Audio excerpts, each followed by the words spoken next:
días. Buenos días. ¿Se oye bien? ¿Sí? Bueno, un saludo a todos, bienvenidos una vez más. Un saludo también a las personas que nos siguen desde sus casas por YouTube.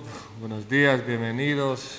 Y bueno, pues de verdad podemos estar muy agradecidos a Dios por sus alabanzas, podemos darle la gracia por su alabanza, por otro domingo más poder estar juntos, orando, disfrutando de su presencia y de su palabra, de poder estar unidos juntos. De verdad que es un placer, es un gozo, y para mí también es un placer poder compartir con ustedes este domingo la palabra de Dios, y espero que pueda ser edificante, puede ser de provecho.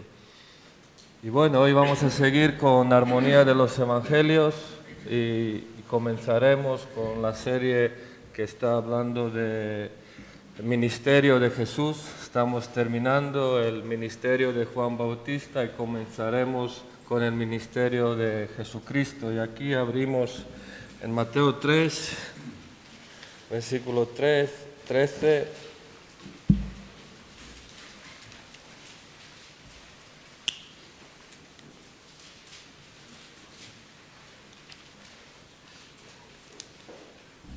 ¿Estamos bien? ¿Estás bien? ¿Bien? Bueno, pues espero que lo que estamos haciendo, esto de estudio y serie de armonía de los evangelios, espero que está siendo de edificación, de provecho, espero que está siendo útil, ¿sí? Para nuestras almas, para nuestras vidas, que estamos siendo enriquecidos y edificados. Y a pesar que en algunos momentos estamos usando ciertos términos que igual la hemos oído por primera vez, como unión hipostática, evangelios sinópticos, bueno, estos términos que a veces los usamos, hoy también usaremos otros términos. Estamos viendo mucha teología, estamos estudiando, y está bien, nuestra mente se está renovando, es lo que hace el estudio de la palabra de Dios. Está renovando nuestra mente, está cambiando nuestros pensamientos, nuestras ideas se van renovando. Es lo que hace la palabra de Dios, renovar, cambiar nuestra mente. Y está bien que estos términos pueden provocar cierta curiosidad. A ver, ¿qué es lo que quiere decir unión hipostática? Y que vamos a buscar, nos interesamos a saber lo que quiere decir esto. Pero pensando un poco, si esto se queda con una simple información, donde estamos almacenando información en nuestra mente y estamos simplemente sabiendo ciertos términos, lo que quieren decir, lo que quieren expresar esto, unión hipostática, evangelios sinópticos y todo esto, lo que estamos estudiando, la teología. Pero si esto no nos lleva a otro punto, que nuestro carácter, que nuestra imagen sea cada vez más conformada a Jesucristo, va a ser simplemente una información. Y lo que estamos estudiando, lo que estamos viendo, nos tiene que llevar a este punto, que nuestras vidas sean cada vez conformadas más a la imagen de Jesucristo. Y cuando estudiamos, por ejemplo, semana pasada estudiábamos de la vida de Juan Bautista, hemos visto su estilo de vida, hemos visto su fama, hemos visto cómo él decía que es necesario que mengue para que Jesucristo crezca. Y cuando vemos esta realidad de la palabra de Dios, cuando vemos esta realidad, cómo ha vivido Juan Bautista, nosotros nos debería que producir en nosotros, pues esto, un deseo de que nuestras vidas sean cambiadas, que sean conformadas a la imagen como es Jesucristo. Y si todo esto, lo que estamos estudiando en nosotros, nos tiene que llevar a preguntarnos, ¿y cómo estoy yo? ¿Cuál es la imagen que yo estoy proyectando? ¿Qué es lo que la gente que ven en mí, qué es lo que están viendo? ¿Qué estoy yo cambiando a la carácter, a la imagen de Jesucristo? ¿Todo esto está llevándome a vivir una realidad que estoy cambiando? ¿O puedo pensar, bueno, yo soy así y mi vida es así? Y bueno, yo creo que no estamos aquí para perder el tiempo, ¿sí? Entonces es bueno que que todo esto, lo que estamos recibiendo, que esto nos puede llevar al punto de que nuestras vidas pueden ser conformadas más a la imagen de Dios. Porque esto es el propósito del estudio de la palabra de Dios. Ese es el propósito de las reuniones. Para que cuando yo me mire, tengo que ver, todavía en mí hay más amor, en mí hay más misericordia. Estoy yo cada vez conformándome más a esta imagen de Jesucristo. Mi imagen se va transformando en gloria con lo que yo estoy viendo, esta realidad en la palabra de Dios, o sigo siendo el mismo. Y eso es algo importante, ¿no? Eso es algo importante, que todas las situaciones, injusticias, dolores, lo que vivimos día a día, tenemos que entender que el propósito de Dios, propósito de lo que Dios quiere hacer en nuestras vidas, es conformarnos a la imagen de Jesucristo, para que seamos más como Jesucristo. Ese es el propósito del estudio de la palabra de Dios, que podemos ser más como Jesucristo. Amén. Y bueno, aquí ahora vamos a meternos en el estudio de la vida de Jesucristo, ministerio de Jesucristo. Vamos a ver cómo Él actuaba, cómo Él hacía. Y sería lo bueno, viéndonos en esta realidad, que esto puede ser nuestro deseo, que podemos desear esto, que no seamos más conformándonos al mundo, que parecemos más al mundo, a modelo del mundo, sino que podemos, viendo la vida de Jesús, viendo al Maestro, viendo la imagen, cómo Él era, poder ser transformados y crecer más en la santidad, crecer más en esto, en amor, en misericordia, en fe, en esperanza, que esto puede ser nuestro deseo. Y aquí en Mateo 3, esto es un poco un modo de introducción, a ver si me podéis ayudar a leer. Mateo 3, versículo 13, también leeremos capítulo 4 hasta versículo 11. Entonces Jesús llegó de Galilea al Jordán, a donde estaba Juan, para ser bautizado por él. Pero Juan trató de impedírselo diciendo: yo necesito ser bautizado por ti y tú vienes a mí. Y respondiendo Jesús le dijo: permítelo ahora, porque es conveniente que cumplamos así toda justicia. Entonces Juan se lo permitió. Después de ser bautizado, Jesús salió del agua inmediatamente. Y aquí los cielos se abrieron y él vio al Espíritu de Dios que descendía como una paloma y venía sobre él. Y aquí se oyó una voz de los cielos que decía: este es mi Hijo amado, en quien me he complacido. Entonces Jesús fue llevado por el Espíritu al desierto para ser tentado por el diablo. Y después de haber ayunado 40 días y 40 noches, entonces tuvo hambre. Y acercándose el tentador le dijo: si eres Hijo de Dios, di que estas piedras se conviertan en pan. Pero él respondiendo dijo: escrito está, no solo de pan vivirá el hombre, sino de toda palabra que sale de la boca de Dios. Entonces el diablo le llevó a la ciudad santa y le puso sobre el pináculo del templo. Y le dijo: si eres Hijo de Dios, lánzate abajo, pues escrito está, a sus ángeles te encomendará, y en las manos te llevarán, no sea que tu pie tropiece en piedra. Jesús le dijo: también está escrito, no tentarás al Señor tu Dios. Otra vez el diablo le llevó a un monte muy alto y le mostró todos los reinos del mundo y la gloria de ellos. Y le dijo: todo esto te daré si postrándote me adoras. Entonces Jesús le dijo: vete, Satanás, porque escrito está, al Señor tu Dios adorarás y solo a Él servirás. El diablo entonces le dejó y aquí ángeles vinieron y le servían.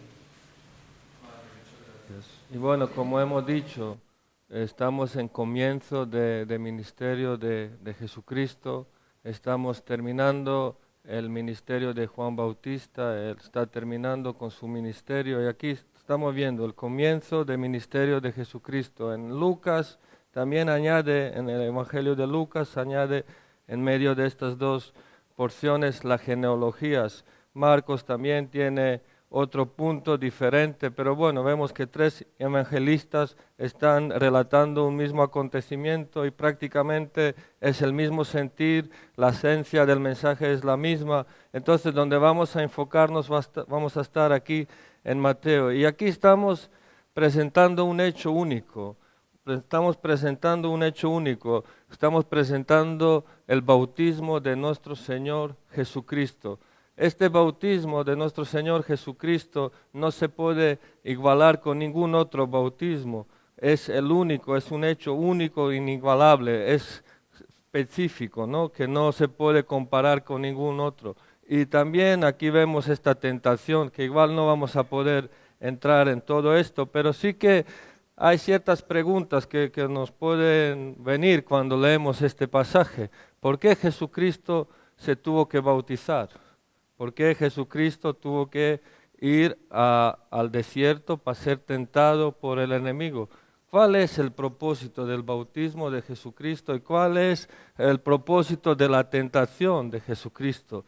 Y bueno, son preguntas que cuando uno lee este texto le surgen o le vienen. Entonces, bueno, vamos a tratar un poco de explicar estos puntos de bautismo de Jesucristo. Y bueno, aquí en versículo 13 dice, entonces Jesús vino de Galilea a Juan, a Jordán, para ser bautizado por él. Y bueno, entonces, aquí dice que Jesús vino.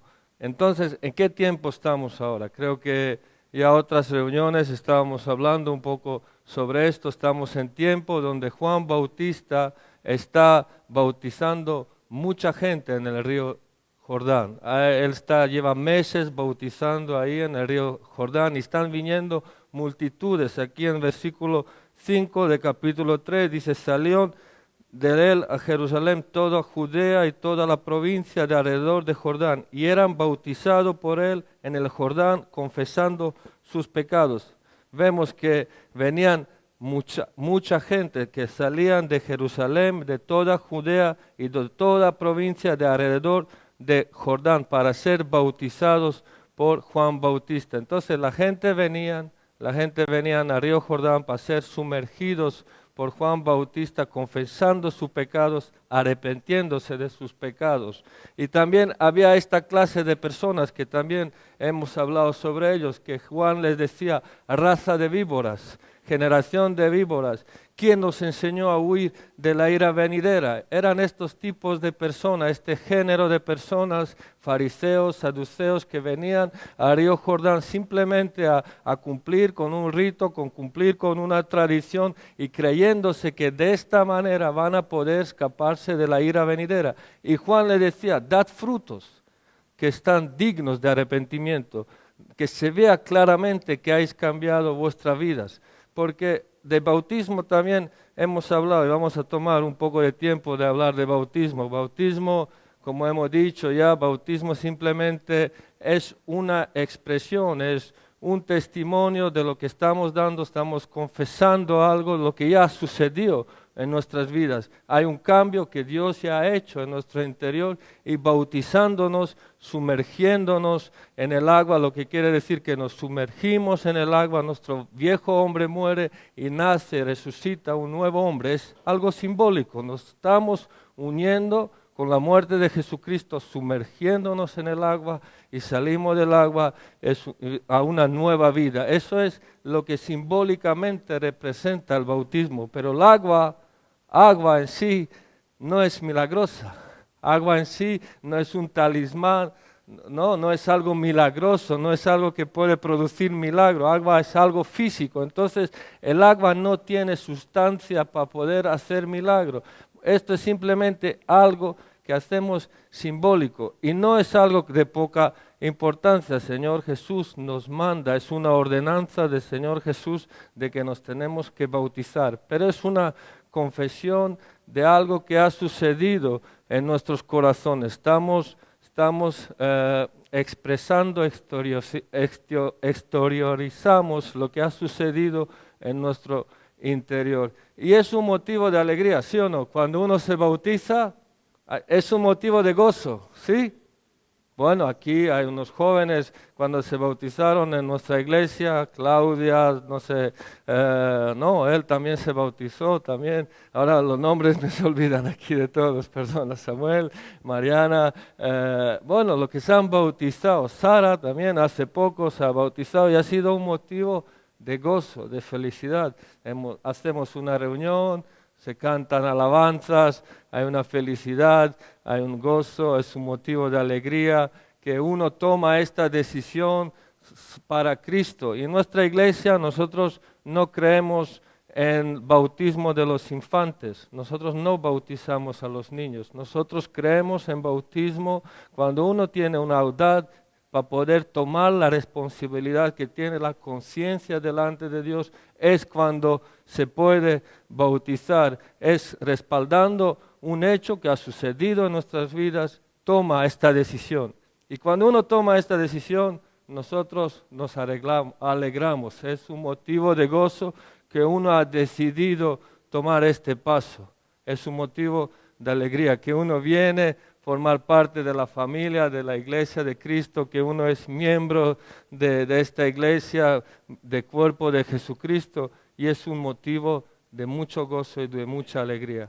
Pero aquí cuando estamos hablando de bautismo de nuestro Señor Jesucristo, es algo totalmente diferente. Fíjate, es un motivo de alegría cuando un pecador se arrepiente y se bautiza, pero cuando hablamos de Hijo de Dios que viene a bautizarse, aquí estamos delante de una escena incomparable, algo que estamos viendo espectacular. Vemos que la Trinidad está dando testimonio sobre este hecho. Hijo de Dios está bautizando, uno que no tiene de qué arrepentirse, uno que nunca pensó en el pecado ni que iba a pecar. ¿Por qué motivo él tiene que bautizarse? ¿Qué es lo que Dios nos quiere mostrar con el bautismo del Señor Jesucristo? Y también es llevado al desierto para ser tentado por el tentador, por ser tentado por el diablo. ¿Acaso Jesús pudo pecar, pudo caer y ceder a la tentación? ¿Pudo algún momento él ceder a la tentación y ser engañado por el diablo? Y si nunca pudo caer en la tentación y ser engañado por el diablo, ¿por qué motivo va al desierto para ser tentado? Si no tiene de qué arrepentirse y no tiene pecado, ¿por qué tiene que bautizarse?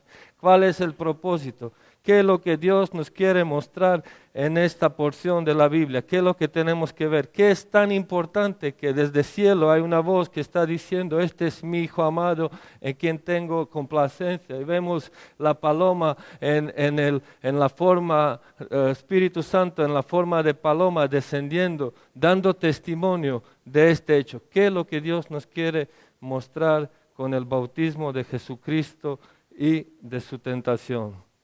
Porque vemos que no es algo que se compara con nuestro bautismo, que está bien, nos alegramos que uno se bautiza, pero aquí estamos tratando de algo diferente, algo único, algo que no se compara con nada. ¿Y por qué digo todo esto? Por ejemplo, aquí en versículo 13, 14, 15, a ver si me podéis ayudar a leer.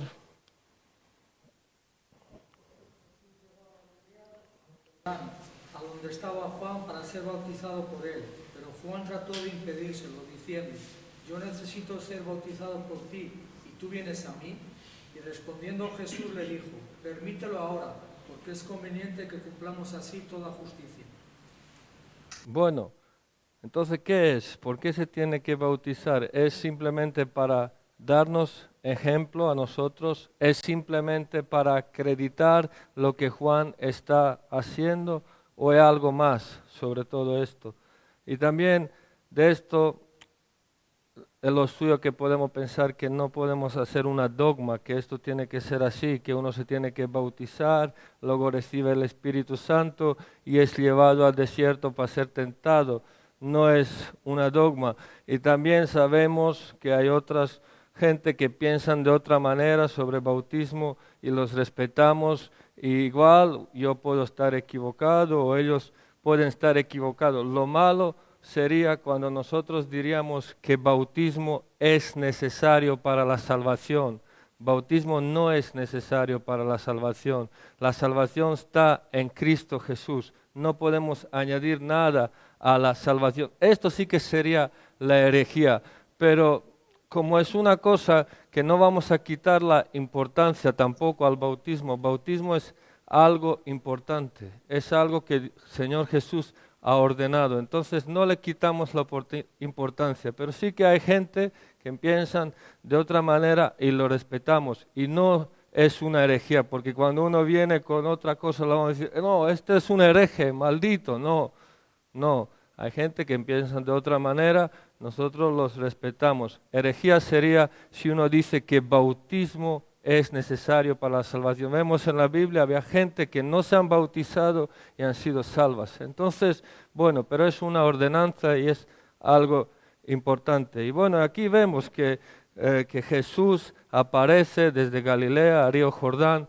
donde hemos dicho que Juan está bautizando por ya bastante tiempo, lleva ahí bautizando a la gente y Jesús aparece caminando desde Nazaret, llega al río de Jordán y ahí va a ser bautizado por Juan.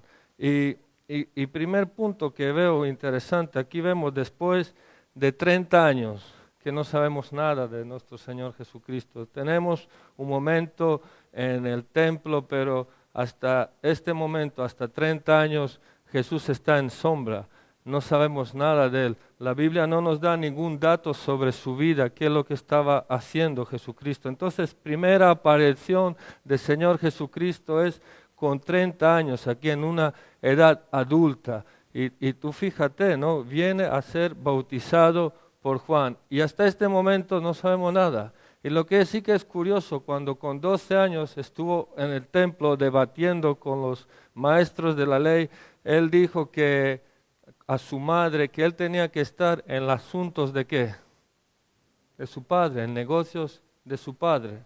Entonces, hasta 30 años, hasta que él aparezca, entonces llevamos 18 años sin saber nada del Señor Jesucristo. Entonces, 18 años él está en la sombra, caminando por las calles de Nazaret, viendo la gente enferma, viendo la gente que tenían seguramente endemoniados. Había mucha necesidad, viendo la religión de Israel apóstata, corrompida, viendo toda la corrupción de la religión. Y lleva 18 años sabiendo quién es Él. Él sabía siempre por qué Él había venido a este mundo. Él siempre sabía cuál es el propósito por lo cual Él había nacido. Con 12 años entra en el templo y dice, me es necesario estar en negocios de mi Padre. Y lleva 18 años esperando hasta 30, viendo la depravidad que había en el pueblo y en las religiones de Israel. Pero está esperando el momento exacto, el tiempo exacto, el momento cuando tiene que aparecer al río Jordán para ser bautizado por Juan. Espera 30 años, ni se adelanta ni se retrasa, llega justo al momento oportuno, sujeto al plan, al propósito, a la soberanía de Dios, al momento preciso, aparece. Había mucha necesidad, sí, había muchas cosas que él ya tenía y sabía que tenía que tratar con ellas, pero esperó el momento de 30 años para que aparezca. Y aquí con 30 años vemos su aparición por primera vez. Vemos a Jesucristo aparecer para ser bautizado por Juan. ¿Y Juan qué? En primer momento Juan se le opone. Juan se le opone. Juan no quiere que Jesucristo sea bautizado por él. Juan, sintiendo la majestad, la santidad de Jesucristo, se lo opone. Dice, ¿cómo yo te voy a bautizar a ti si tú me tienes que bautizar a mí? Viéndose Juan como un pecador, viéndose Juan como él era miserable, ¿cómo se iba a dejar que él bautice a Jesús?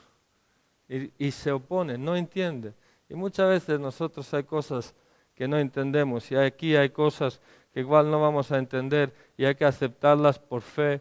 La obra es una obra sobrenatural de Dios, entonces hay cosas que hay que aceptarlas por fe. Y Jesús aquí da una respuesta, es conveniente que se cumple toda la justicia, como que es lo que Él tenía que ser bautizado para que se cumple toda la justicia. Jesús vino a cumplir la ley, no vino a abrogarla, Él vino a dar verdadero significado a la ley y se tuvo que cumplir la ley, Él tuvo que cumplir la ley. Y claro, mucha gente de este punto que estamos ahora aquí tratando de bautismo de Jesucristo, es un punto donde mucha gente igual podían sacar herejías, podían sacar y descreditar quién era Jesucristo, porque hablaban como Él tenía que ser bautizado, que era un hombre común y como un pecador y se tenía que arrepentir para poder comenzar su ministerio, tenía que venir el Espíritu Santo para llevarle un conocimiento mayor y poder cumplir con su ministerio, como que decían que Jesús era un hombre simple pecador. Otros también de Jesucristo hablaban que es un profeta, otros que es un buen pensador. Sí, y mucha gente por no entender esta parte sacaron muchas doctrinas y falsas enseñanzas sobre quién es Jesucristo. Y a lo largo de la historia de la iglesia hubo muchos debates donde mucha gente quería desacreditar la identidad de Jesucristo. Y de aquí de bautismo también, porque claro, si uno se tiene que bautizar es porque es un pecador. Y por eso se tenía que bautizar Jesucristo. Y de esto sacan porque no entienden.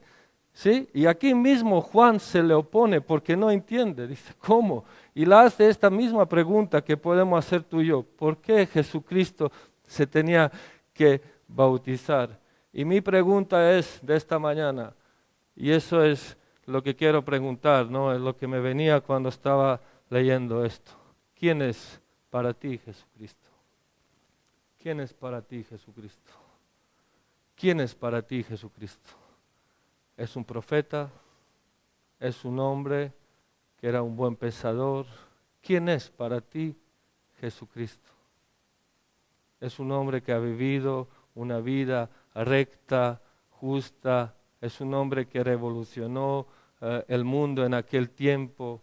¿Quién es para ti Jesucristo? Es un hombre que se tuvo que bautizar porque era un pecador y para poder comenzar su ministerio tenía que sumergirse en el agua para limpiarse y lavarse de sus pecados y poder llevar su vida a otro conocimiento, como dicen los gnósticos. ¿Es esto lo que es para ti Jesucristo? No. Nosotros sabemos quién es Jesucristo. Jesucristo es Emmanuel, Dios con nosotros. Él es el verbo que se hizo carne, que se tuvo que encarnar. Él es Jesús que iba a salvar a su pueblo de sus pecados. Esta era su misión. Dios con nosotros, Emmanuel, Dios encarnado. Y Él lo que está haciendo aquí es identificarse con nosotros, identificarse con los pecadores, para que Él pueda ser nuestra justicia. Él tuvo que nacer bajo de la ley, tuvo que circuncidarse, tuvo que bautizarse, ¿sí? Para que pueda identificarse con nosotros, para que pueda ser nuestro sumo sacerdote que nos conviene, que porque nos convenía tal sumo sacerdote, para que pueda ser nuestra justicia. Qué bien, amén, amén. Por eso se tuvo que bautizar, por eso tuvo que vivir todo lo que tenía que vivir, desde el nacimiento hasta su muerte. Tenían que cumplir toda la justicia. Nos convenía que tengamos a Jesucristo. En Jeremías 33,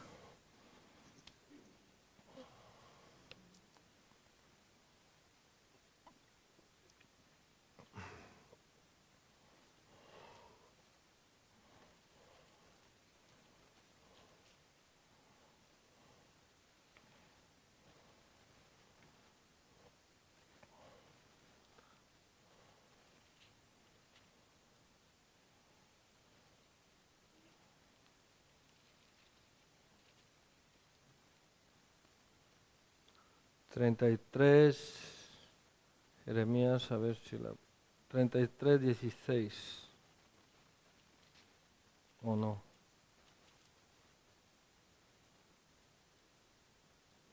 No.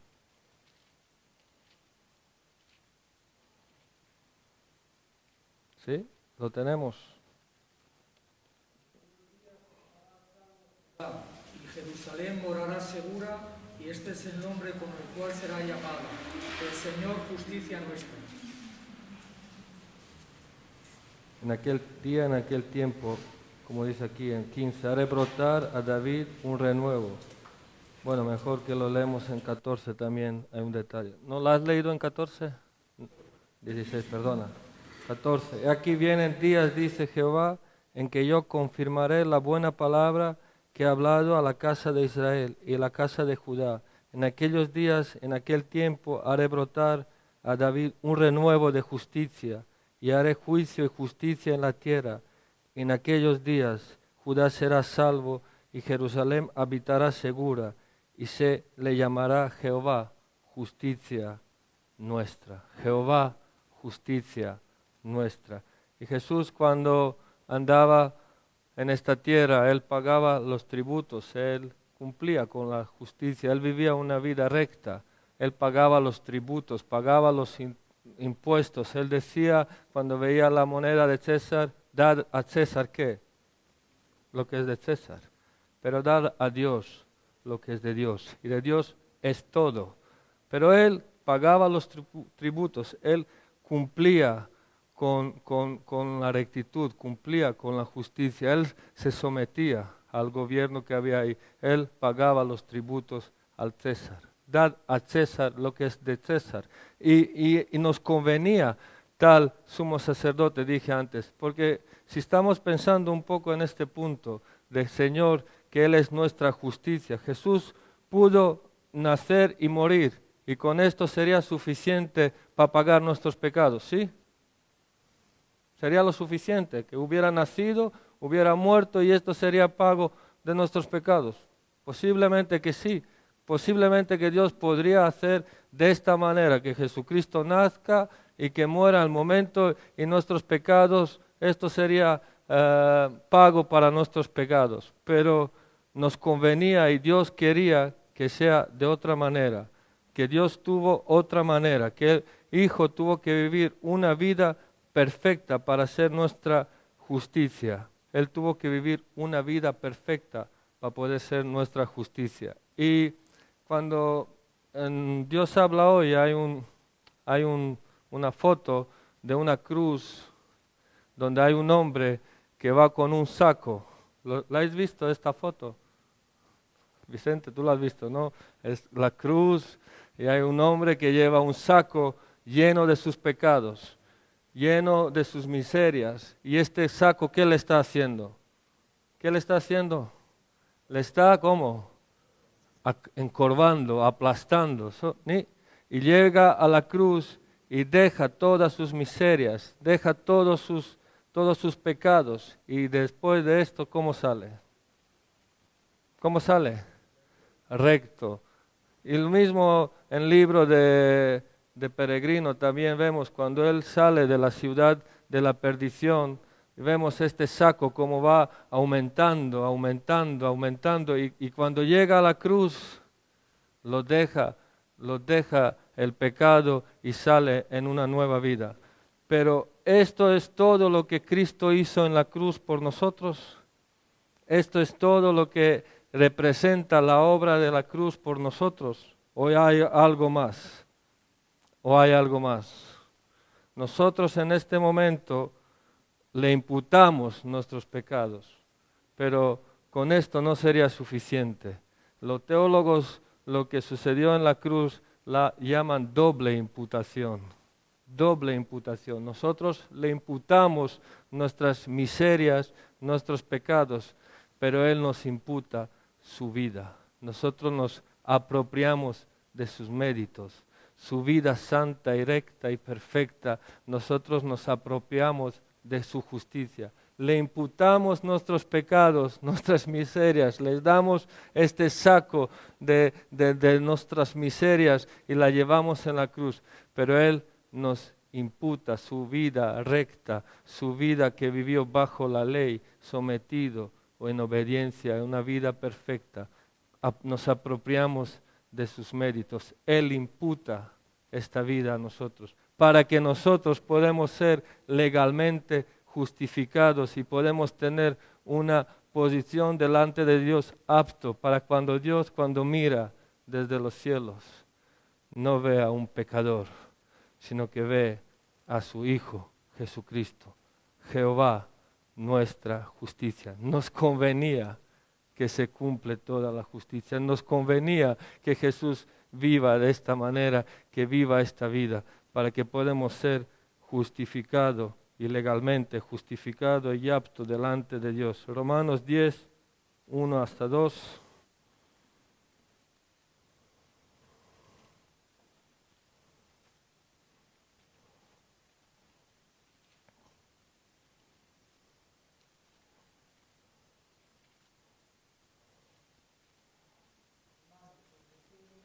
Mi oración a Dios por ellos es para su salvación, porque yo testifico a su favor de que tienen celo de Dios, pero no conforme a un pleno conocimiento.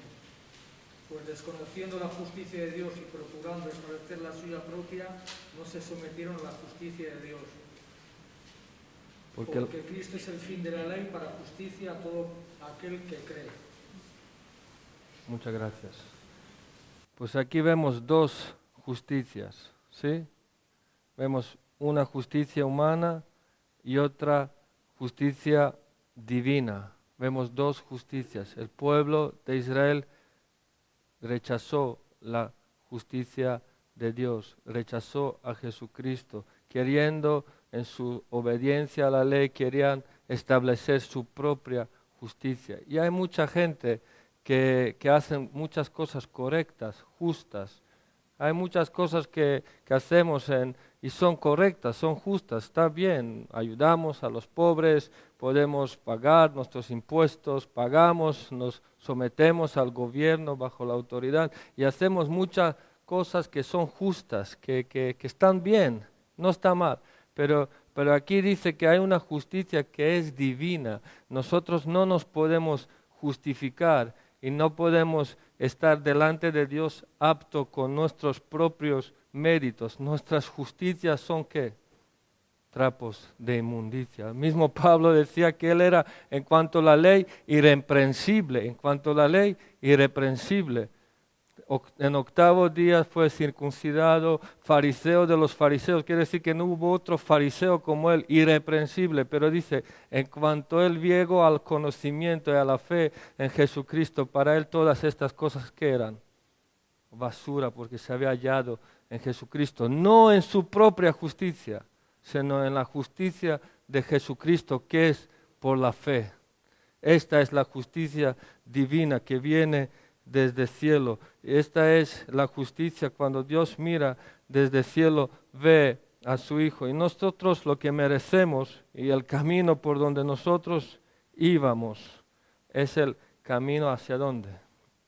Hacia el infierno. Esto es lo que nosotros por nuestros méritos hemos merecido. Íbamos hacia el camino, hacia el infierno. Pero qué bueno que en Mateo 3 hemos leído este versículo. En Mateo 3, donde los cielos estaban abiertos y desde el cielo había una voz que decía Padre. Ahí hemos visto la Trinidad, este momento tan espectacular en el bautismo de Jesucristo.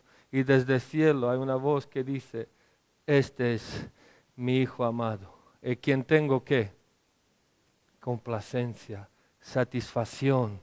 Él va a satisfacer todas las demandas de la ley. Él va a cumplir con su vida perfecta todas las demandas de un Dios justo.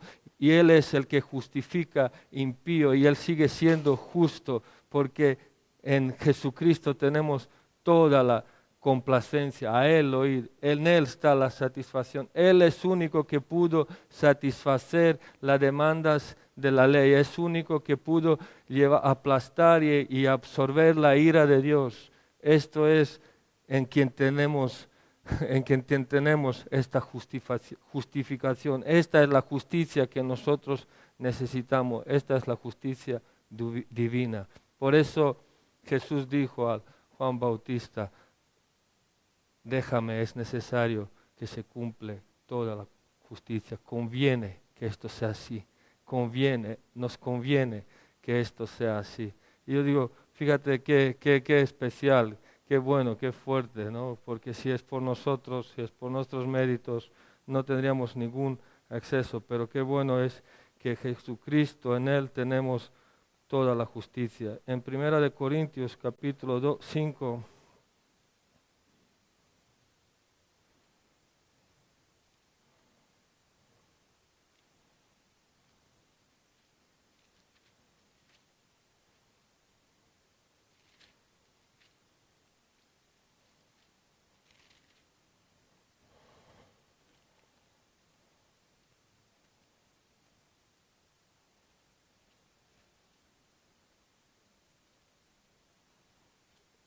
Lo tenemos, capítulo, versículo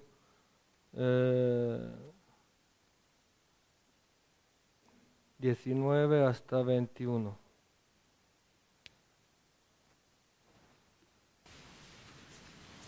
Sería Corintios 5, no tiene 19. Ah, segunda de Corintios, entonces 5. Estáis atentos, ¿no? Estáis atentos. Me he equivocado, lo siento, de verdad. Uno se puede equivocar, ¿no?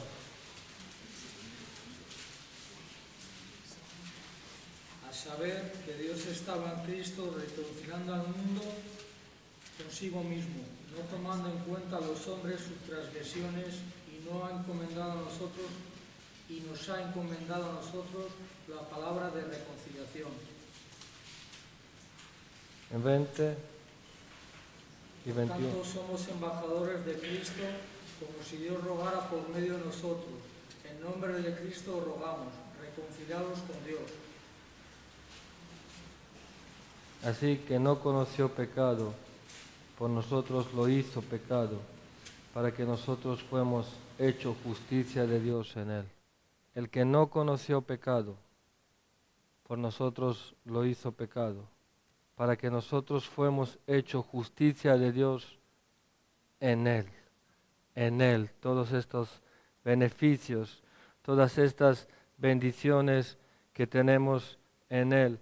Aquí dice que el que no conoció pecado, el que no conoció pecado se hizo pecado, se identificó con los pecadores para poder hacer esta profesión, para poder ser sumo sacerdote, para poder ser profeta, para poder ser rey. Él tuvo que identificarse con los pecadores. En Isaías hablamos, cuando vemos en 53 este capítulo tan especial, donde habla que él fue sujeto a los padecimientos, que Jehová quiso quebrantarle, angustiado, despreciado, varón de dolores. Cuando habla de este Isaías 53, y donde habla que él se identificó con los pecadores, cuando dice que verá el fruto y quedará satisfecho, su alma quedará satisfecha. Y aquí dice que se hizo pecado por nosotros, para que nosotros podamos ser justificados y tener esta justicia en él. Cuántos beneficios, cuántas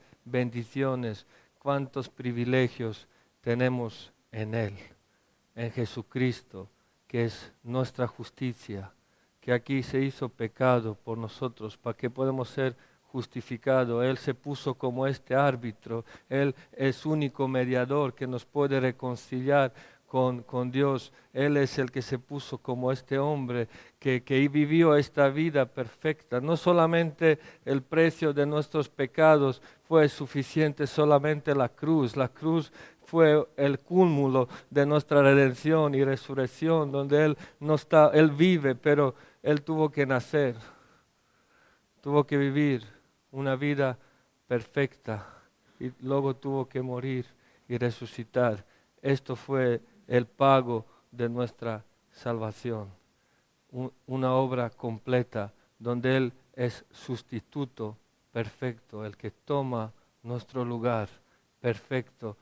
Y cuando Padre mira desde el cielo, tenemos esta justicia imputada, su justicia, su vida, nos atribuimos sus méritos, porque nosotros no hay ningún mérito y también le llevamos nuestros pecados. El que no conoció el pecado, lo hizo pecado, para que tú y yo podamos ser justificados, reconciliados con el Padre.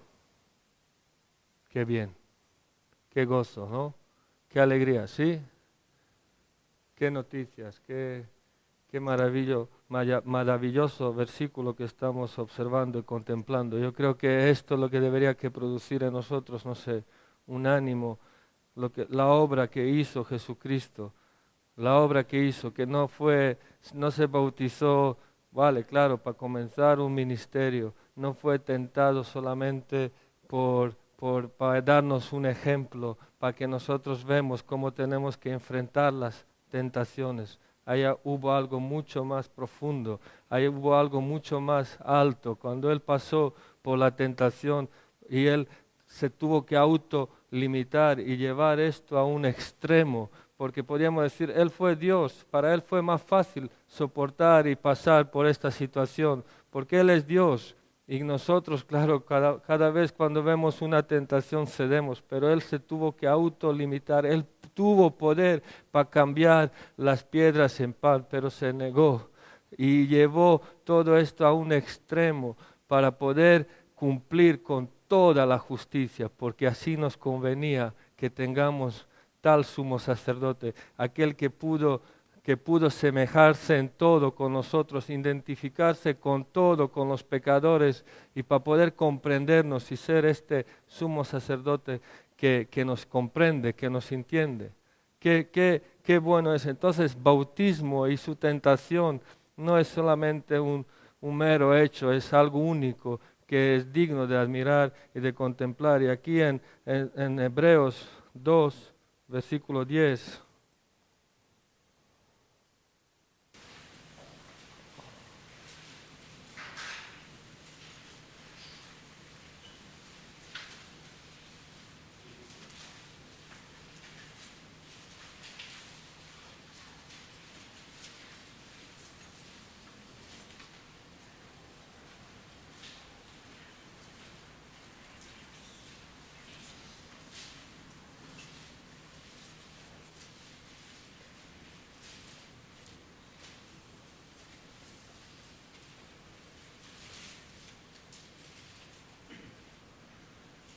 Bueno, podemos leer de 10 hasta 18.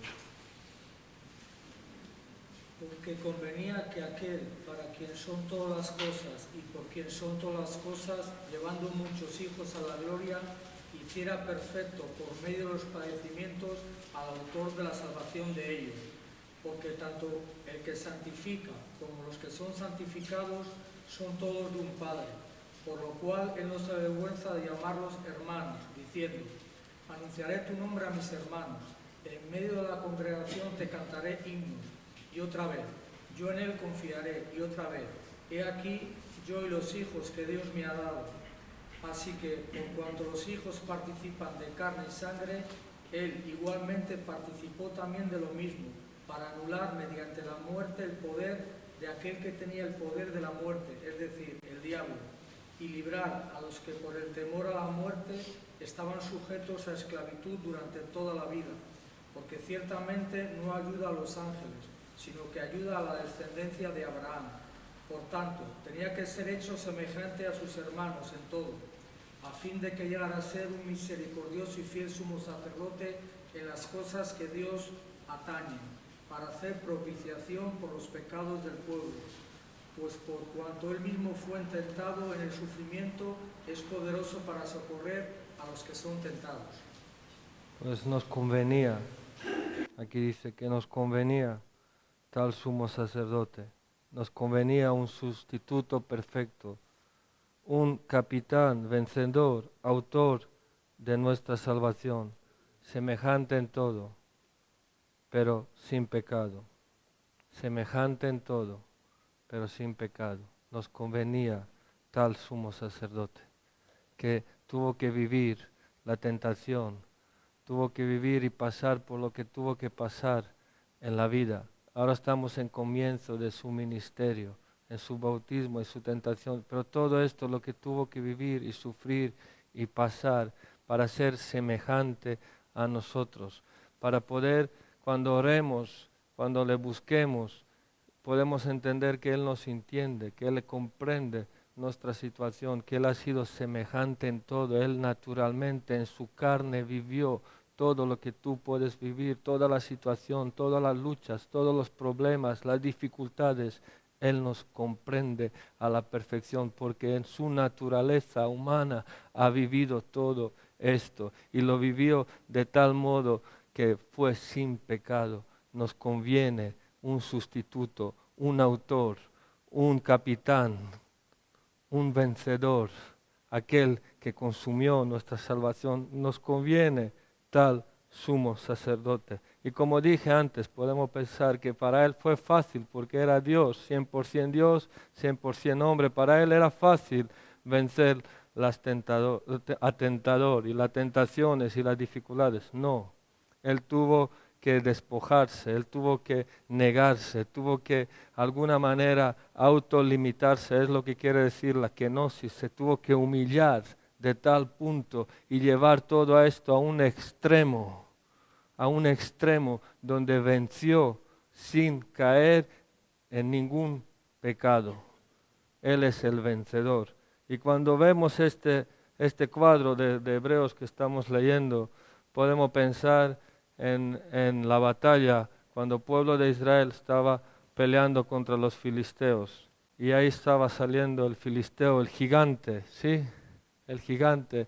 Y todo el pueblo de Israel estaba temeroso, estaba con miedo a ver quién va a pelear con el Goliat, quién va a vencer al Goliat. Y ahí viene el David y dice, ¿quién es este incircunciso que viene aquí a retar al Dios de Israel? Y él se pone como el sustituto de todo un pueblo de Israel para pelear la batalla contra Goliat y vence la batalla. Pero David era un hombre pecador que cayó en el pecado. Pero Jesucristo es un mejor David, un mejor sustituto que nos trae la victoria. Y en Él somos más que vencedores, en Él tenemos la victoria, en Él tenemos la justificación. Él es este sumo sacerdote que se identificó con nosotros, que nos comprende y que sabe nuestras necesidades, porque lo vivió en su carne, lo vivió en su naturaleza. Él nos comprende, tenemos acceso a uno que nos entiende. Qué bueno es cuando Él fue bautizado, los cielos fueron abiertos. Y Él en Marcos tuvo que orar como dependiendo del Padre, aún en esta situación, orando, los cielos están abiertos, tenemos un acceso a través de la nacimiento, de la vida, de la muerte de Jesús, a este trono de la gracia. Qué bueno es que esta mañana podemos tener un rato de oración, agradeciendo a Dios por su obra, por lo que Él ha hecho, y que esto, no sé, nosotros puede producir este deseo, este anhelo de ser más como Él, de vivir una vida como Él ha vivido, la recta, pero siempre sabiendo y siempre entendiendo que en nosotros no hay nada, que no hay ningún mérito, no hay nada que podemos hacer, estamos destituidos y no hay nada en nosotros. Y por este motivo, si podemos hoy estar de pie, si hoy podemos vivir una vida apta y justificada delante de Dios, porque Jesús era 100% hombre, 100% Dios, y Él nos otorgó esta gracia y esta misericordia, que podemos vivir una vida que Dios le agrada en Él, en Jesucristo, solo en Él tenemos esta salvación tan grande y podemos vivir una vida que está apta delante de Dios. Entonces, pues es mi ánimo que podemos orar, agradecerle a Dios por tantos beneficios, por tantas cosas que hemos recibido inmerecidas, salvación que es por gracia, que no la hemos merecido, que podemos estar aquí en este lugar, podemos estar agradecidos, y todo es por causa de uno, de Jesucristo. Qué gozo es que podemos formar parte de su plan, que podemos formar parte de lo que Él es, de lo suyo, de aquel cuando esta voz dijo desde el cielo, este es mi Hijo amado, en quien tengo la complacencia. Este es mi Hijo amado, en cual Dios encontró la satisfacción, que esto nos puede quebrantar, que tenemos a su Hijo, porque si no fuera por su Hijo, ¿qué sería de nosotros? Por sus méritos, por lo que Él ha hecho, ¿dónde acabarían nuestras vidas? Que podemos agradecerle, honrarle, alabarle, glorificarle, porque Él es digno. Amén.